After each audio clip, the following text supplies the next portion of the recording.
এইটোৰ মোৰ কলিজা ৰবা প্ৰণতি মোৰ স্বামীজনী মিছলীয়া নহয় তেন্তে এইযোৰত থকা সোণখিনি খাটি আৰু বাকী থকা ঘৰ ভাড়াখিনি দিয়াৰ পিছত 2টা মাহৰ ভাড়া অগ্ৰিম থাকিব এতিয়া আপুনি যাওক খুৰা বাৰু এতিয়া মই আহিছো বাৰু দেই কথাটো তুমি ঠাণ্ডা মগজুৰে ভালদৰে চিন্তা কৰি চাবা গৰমে গৰমেহে তিতাকাহে লাগিছে পিছলৈ ভাল লাগি যাব হেৰি তেনেহ'লে মই আহো দিয়া এবাৰ সম্পত্তি অভাৱত দহি হৈ যাবলৈ নিদিবা দেই যাম মই যামেই বাৰু যাওঁ আহিছো বাৰু দেই সেইটোৱেই তুমি আছে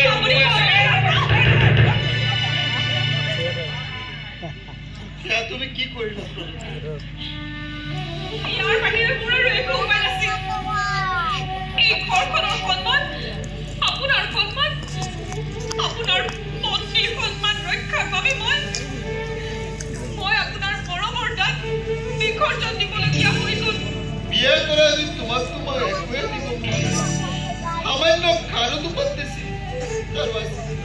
আজি তাকো কাঢ়ি আপুনি কিয় তেনেকুৱা কৈছে